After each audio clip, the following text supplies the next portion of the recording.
Te damos la bienvenida a las predicaciones del legado del reverendo Rolando Gutiérrez Cortés. Esperamos que sea de bendición e inspiración para tu vida.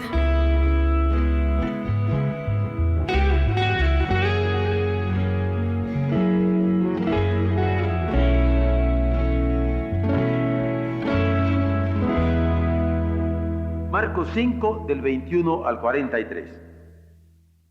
Dice así Jesús, o el Evangelio.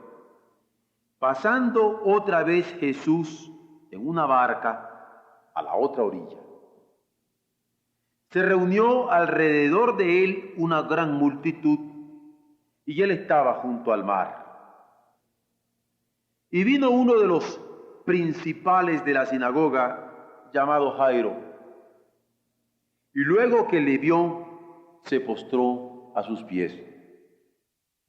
Y le rogaba mucho, diciendo, mi hija está agonizando. Ven y pon las manos sobre ella para que sea salva y vivirá. Fue pues con él, y le seguía una gran multitud, y le apretaban. Pero una mujer que desde hacía 12 años padecía flujo de sangre, y había sufrido mucho de muchos médicos y gastado todo lo que tenía, y nada había aprovechado, antes le iba peor, cuando oyó hablar de Jesús, vino por detrás entre la multitud y tocó su manto, porque decía, si tocare tan solamente su manto, seré salva. Y enseguida la fuente de su sangre se secó, y sintió en el cuerpo que estaba sano de aquel azote. Luego Jesús, conociendo en sí mismo el poder que había salido de él, volviéndose a la multitud, dijo, ¿quién ha tocado mis vestidos? Sus discípulos le dijeron, ves que la multitud te aprieta y dices, ¿quién me ha tocado? Pero él miraba alrededor para ver quién había hecho esto. Entonces la mujer, temiendo y temblando, sabiendo lo que en ella había sido hecho, vino y se postró delante de él y le dijo toda la verdad. Y él le dijo, hija, tu fe te ha hecho salva, ve en paz y queda sana de tu azote. Mientras él aún hablaba, vinieron de casa del principal de la sinagoga, diciendo, tu hija ha muerto, ¿para qué molestas más al maestro? Pero Jesús, luego que oyó lo que se decía, dijo al principal de la sinagoga, no temas, cree solamente. Y no permitió que le siguiese nadie, sino Pedro, Jacobo y Juan, hermano de Jacobo. Y vino a casa del principal de la sinagoga, y vio el alboroto, y a los que lloraban y lamentaban mucho. Y entrando les dijo, ¿por qué alborotáis y lloráis? La niña no está muerta, sino duerme. Y se burlaban de él. Mas él, echando fuera a todos, tomó al padre y a la madre de la niña y a los que estaban con él, y entró donde estaba la niña. Y tomando la mano de la niña, le dijo, Talita cumi, que traducido es, niña, a ti te digo, levántate. Y luego la niña se levantó y andaba, pues tenía 12 años, y se espantaron grandemente. Pero él les mandó mucho que nadie lo supiese, y dijo que se le diese de comer. Como les digo, es un pasaje que hemos visto varias veces, lo hemos analizado desde muchos ángulos, pero que ahora lo voy a ver como un antecedente, como un preludio, como una preparación de Jesús para que sus discípulos aprendieran a predicar. Veamos. Al retornar Jesús a Galilea, a Nazaret, está en Galilea, al retornar a Nazaret, parece que le va diciendo, muy bien mis hijos, en marcha, en marcha, en marcha. Es decir, si ellos estaban pensando en que solo se trataba de andar allí siguiendo al Señor de una manera pasiva, escuchándole, deleitándose con su palabra, como que el Señor les dice, no, en marcha, porque ya a mero les toca. Quiero prepararlas un poquito más y quiero que ustedes se den cuenta de cómo lo voy a preparar. Y en esta en marcha tiene Jesús una interrupción. La interrupción de un jefe de sinagoga, de un principal de la sinagoga, que le va a decir que su hijita estaba mala, que estaba enferma y que quería que se la fuera a sanar. Que esa interrupción va a ser a su vez interrumpida por una mujer que tenía 12 años de flujo de sangre y que, pensando que a pesar de todo lo que había sufrido y que no había podido ser sanada, ahora tocando el manto de Jesús podía sanar, se entremezcla entre toda la multitud y le toca, como ya todos nosotros conocemos. Jesús va seguido de los suyos, va en marcha, va a prepararlos y es interrumpido. Y aquí yo quiero que vean que es interrumpido y que la palabra del Evangelio no se va a dar en las mejores condiciones. A veces nosotros queremos que las condiciones sean óptimas. Quisiéramos que toda la gente estuviera sentada y calladita y entonces nosotros podemos predicar. El Señor va a prepararlos a predicar el Evangelio a tiempo y fuera de tiempo, con interrupciones o sin interrupciones. Es más, ¿quién le interrumpe? Un principal, un jefe. Y a veces se impone eso, que alguien que lo para uno a medio camino, le interrumpe. Una. Pero ¿quién interrumpe la interrupción? Una mujer. Una mujer impura. Y no solamente impura, sino que ya estaba acomplejada, diríamos ahora. Estaba saturada de vergüenza. Tan cierto que no se puede enfrentar a él, sino que trata de mezclarse entre la multitud para tocar al Señor anónimamente. Tanta vergüenza tenía. Volvamos nosotros. Él va en marcha. Pero en la marcha va a ser interrumpido por principales o por gente totalmente lastimada por la vergüenza, como aquella mujer. Alguien que tenía mucha importancia y alguien que ya no tenía ninguna. Alguien que podía reclamar atención, que le habla de frente y que le dice ven para que sanes a mi hija, y alguien que ni siquiera se consideraba capaz de hablarle, mucho menos de reclamarle, y por eso se esconde. La interrupción puede ser de diferente tipo, desde diferentes personas y por diferentes circunstancias. Ese es uno.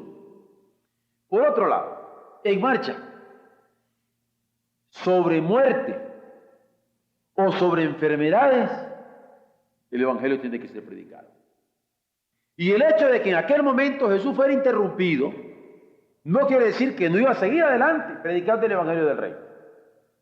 Que la interrupción fuera de muerte, tampoco le iba a interrumpir. Que fuera de enfermedad, mucho menos. La muerte y la enfermedad son usadas por el Señor para dar el Evangelio del Reino. A veces nosotros andamos rehuyendo las situaciones de muerte, pero no. El Señor nunca la esquivó, la enfrentó.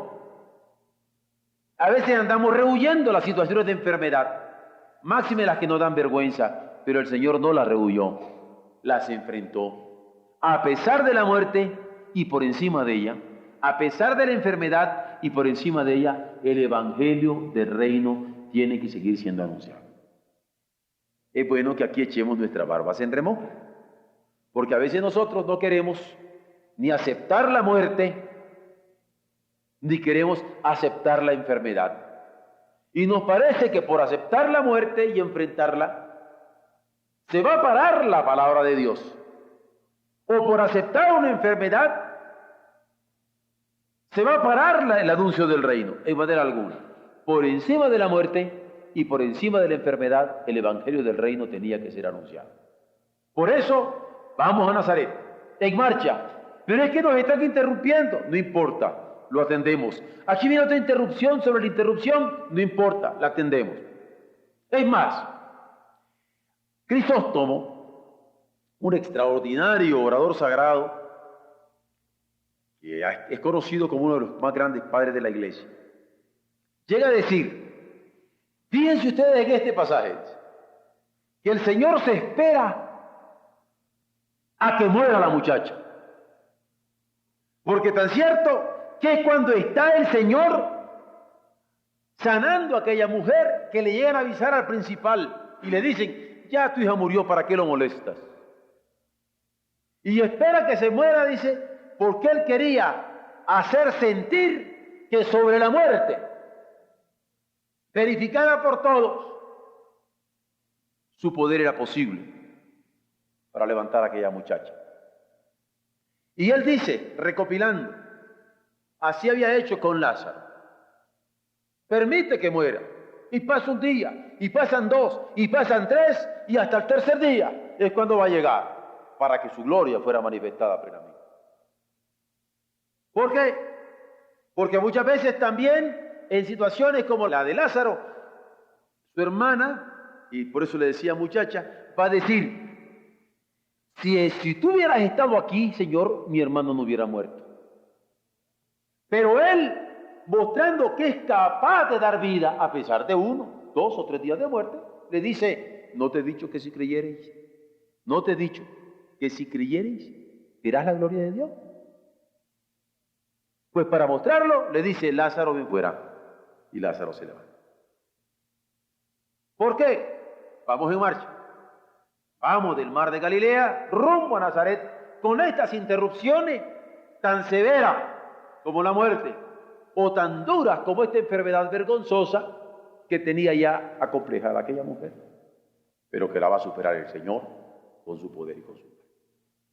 Así está preparando a sus predicadores, que no porque alguien se murió dejaron de predicar, no porque alguien se enfermó se acabó el poder del reino, sino por encima de la muerte y por encima de la enfermedad debían aprender a llevar adelante.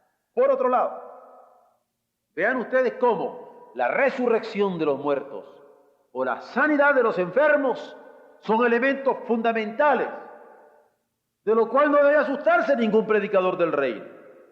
¿Por qué asustarnos si el Señor levanta a los hombres de los muertos?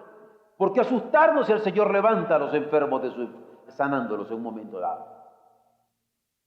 Pero ni la resurrección de los muertos, ni la sanidad de los enfermos va a parar el anuncio del reino.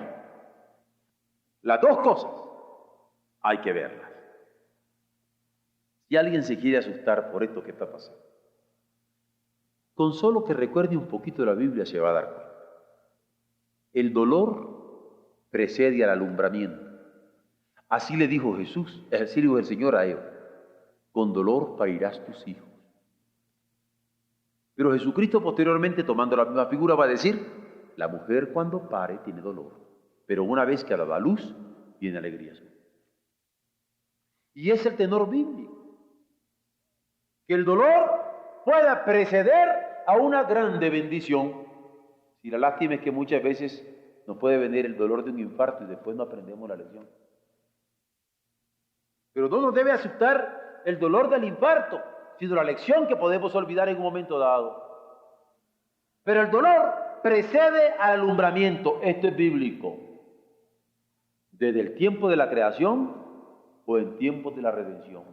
Cuando Dios habló a Eva o cuando Jesús estaba enseñándole a Jesús. Por otro lado, ¿qué es lo que dice también en tiempos de la creación el Señor al hombre? Que con el sudor habría de ganar, de trabajar el pan que habría de sustentar su hambre. Porque nos asustamos si hay sudor antes que haya pan.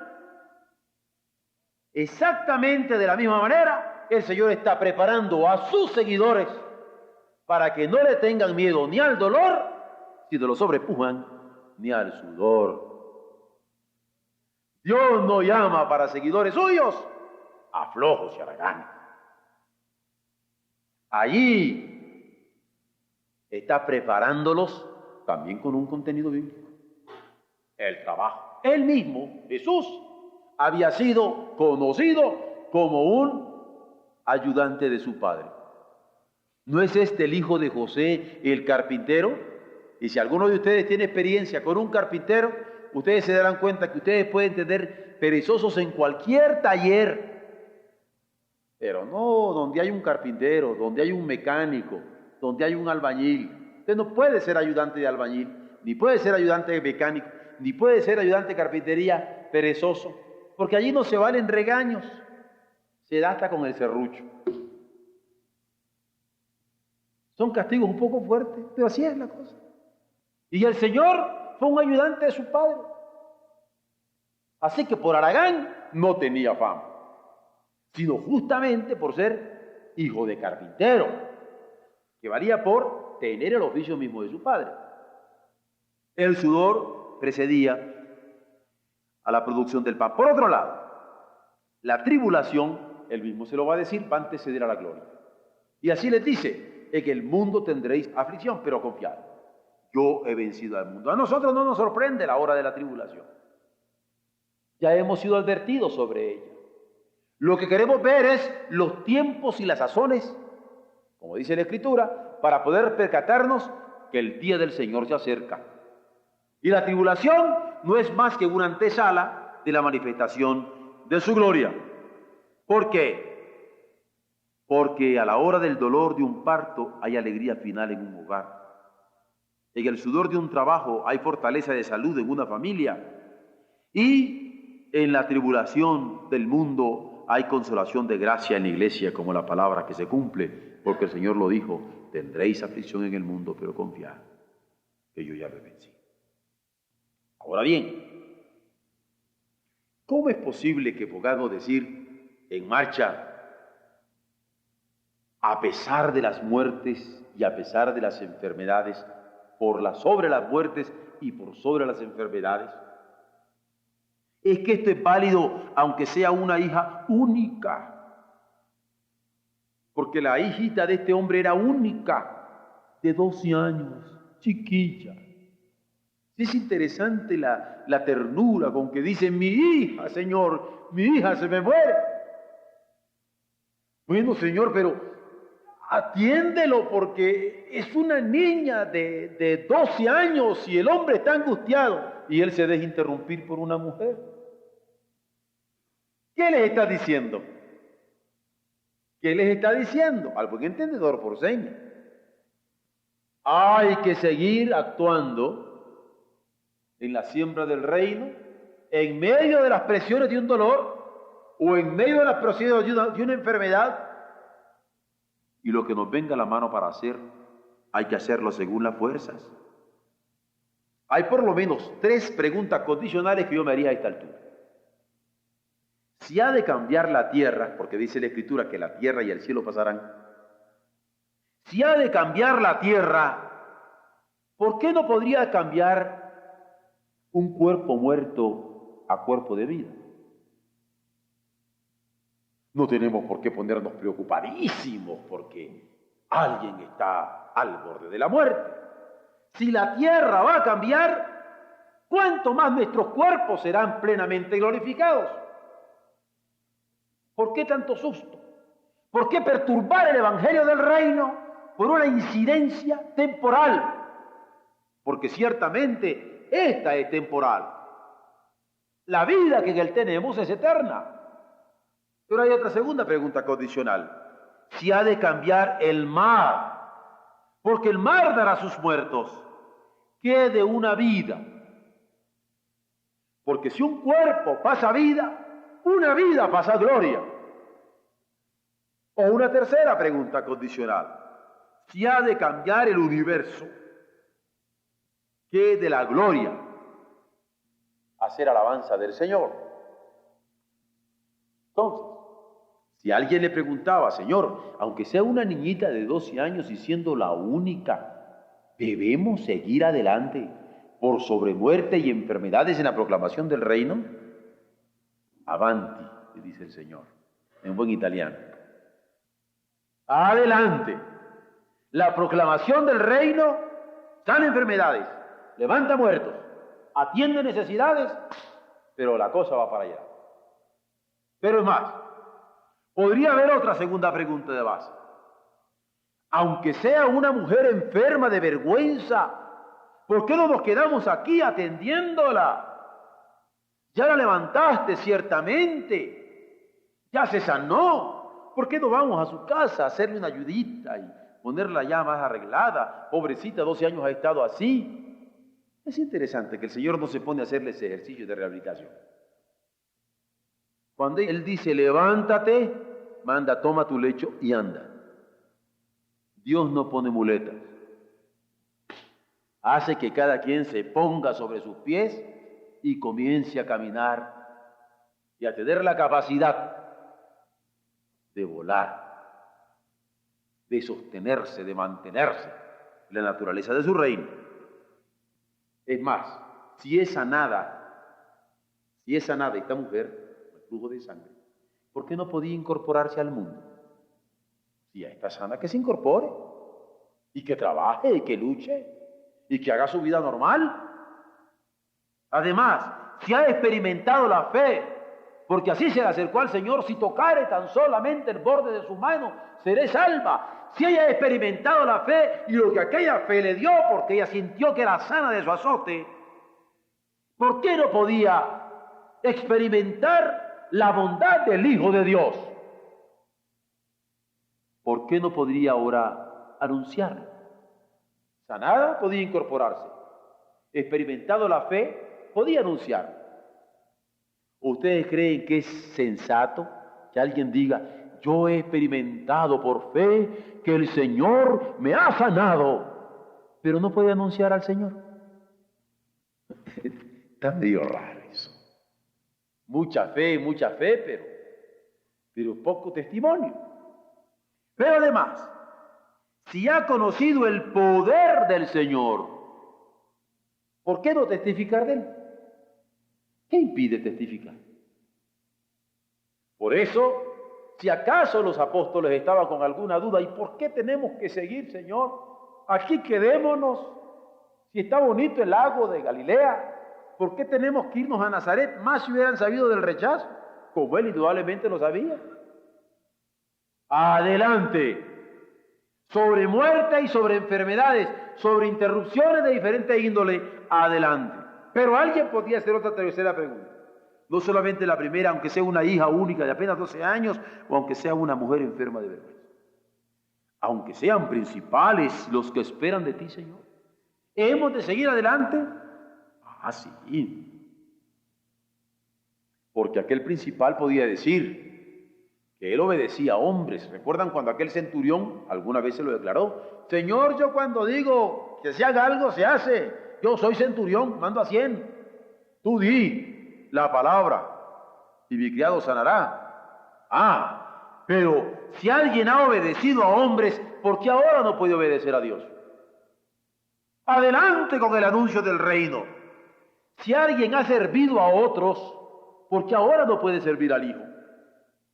Si alguien ha conmovido por cosas contemporáneas, porque indudablemente el ser principal de la sinagoga muchísimas veces fue conmovido por cosas temporales. Es más, en estos momentos estaba siendo conmovido por aquello que estaba pasando en la suya. ¿Por qué no podría ser conmovido por las cosas eternas? Sería una contradicción que yo me pueda conmover por las cosas del tiempo que pasan, pero no me puedo conmover por las cosas eternas. Esto es lo maravilloso.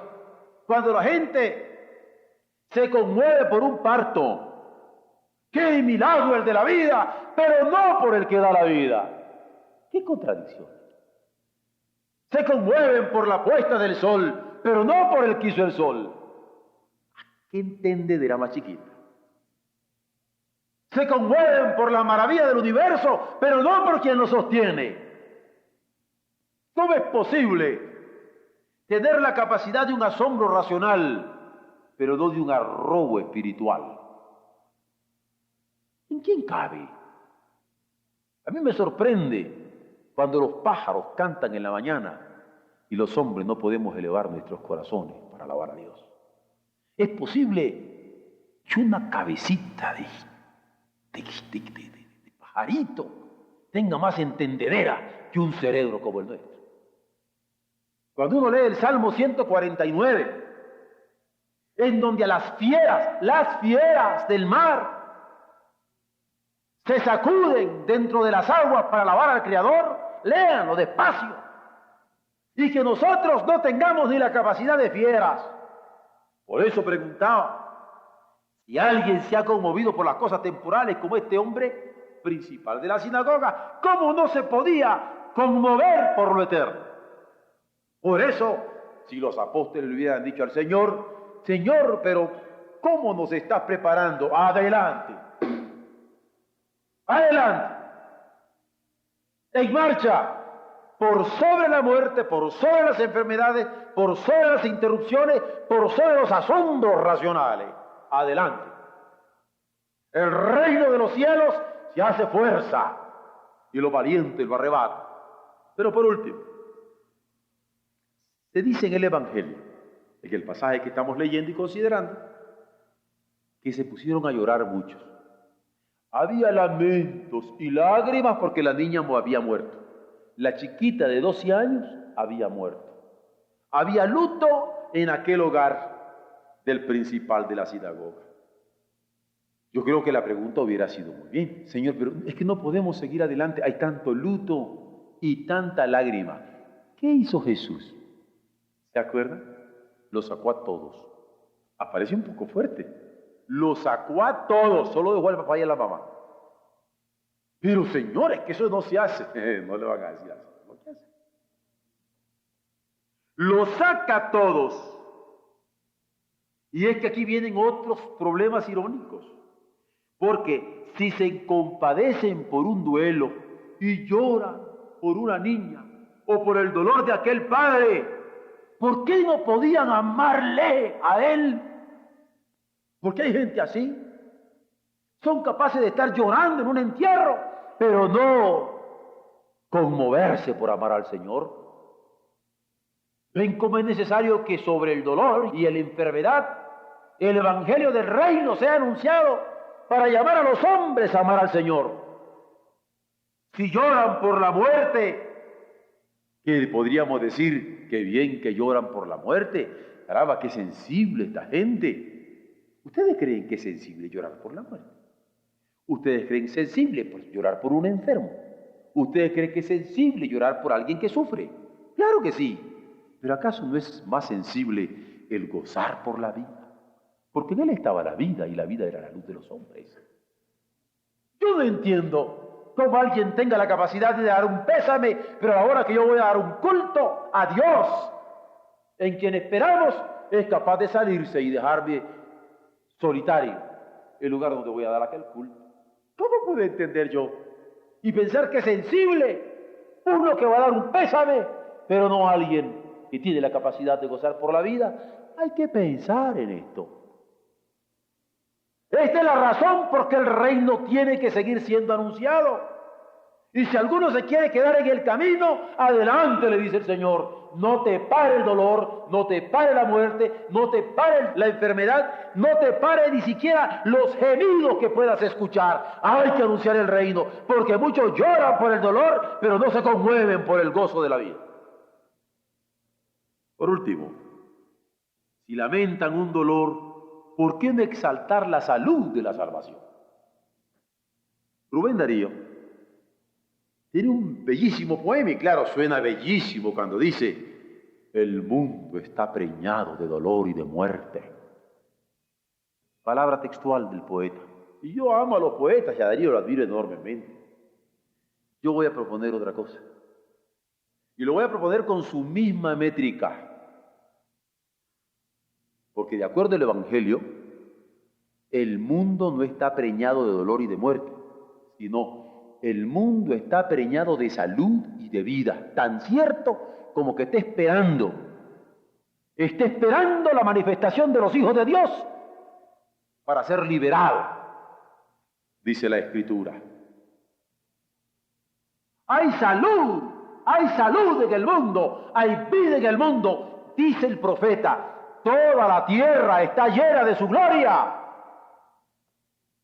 Si nosotros tuviéramos la conciencia de ver en el mundo la obra de Dios y percatarnos la gravidez de salud y de vida en que se encuentra, tendríamos mucho más optimismo en medio de tanto dolor y de tanta muerte en que el hombre por su pecado sí está metiéndonos a cada rato. Por eso hay que esperar anhelante el alumbramiento de la eternidad. Y somos anunciadores del reino, por lo tanto. Que el pan sustenta el hambre es por gracia divina. Hay que bendecir a Dios que nos permite este bien. Yo creo que esto lo entendemos todos. ¿Cuántos de nosotros muchas veces hemos estado enfermos y podríamos atender allí un pan riquísimo? Bueno, piensen ustedes hasta a nivel de bolillo. Ese sabroso pan mexicano, blanco, de herencia española. ¿Cómo huele el bolillo? ¿Verdad que rico un bolillo recién salido? Ahí andamos buscándolo el más calientito y el más tostadito. Claro que sí, es con un pedacito de queso más sabroso. Pero ¿saben ustedes cuántas gentes no pueden comerse un bolillo? Porque están enfermos. Tienen hambre, pero no pueden satisfacerla con un bolillo. En estos días yo le estaba ayudando con mi casa, porque mi señora está a dieta de carbohidratos. Y me da pena porque yo me como una tortillita y ya está sufriendo. Pero me la como. Y yo me como un pancito rico y hasta con mantequillita la cosa, y ya no puede comer carbohidratos. ¿Por qué pongo este ejemplo? El pan no es lo que satisface el hambre. No nos equivoquemos.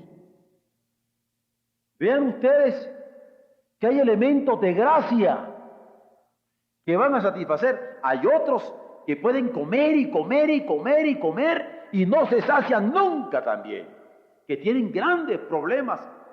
Ahí le dejamos esos asuntos a los endocrinólogos, pero tienen grandes problemas. Ahora, lo que me llama la atención es que la gente pueda conmoverse, aún a niveles sensoriales, por el olor, por el sabor, por un pedazo de pan, pero no por la gracia de Dios. Es posible que nosotros tengamos una sensibilidad animal, pero no espiritual. Por eso es que hay que seguir anunciando el Evangelio del Reino. No disparemos en los sentidos, va a decirles el Señor. Y allí los está preparando. En marcha, por encima del dolor y de la enfermedad. Que haya que bendecir a Dios en medio de la aflicción del mundo, sabiendo que esta no es la situación última, es hermoso, porque esto nos lleva a confiar plenamente en Él, sabiendo que Él ha vencido al mundo. Porque podríamos asustarnos como el domingo con un temblor, ¿no? Que es 5.7 de la escala, etc. En el mundo, tendréis aflicción, mas confiad. Yo he vencido al mundo. Aquí se me viene a la mente de esas cosas que a ustedes también se les vienen. Salmo 46. Dios es nuestro amparo y fortaleza. Por tanto, no temeremos, aunque la tierra sea removida y se traspasen los montes al corazón del mar. ¿Por qué? Porque a veces nosotros podíamos estar inquietos por la tribulación y no por el Dios que nos está rodeando. ¿Cómo es posible? Por eso, el Señor, estoy poniendo como antecedentes,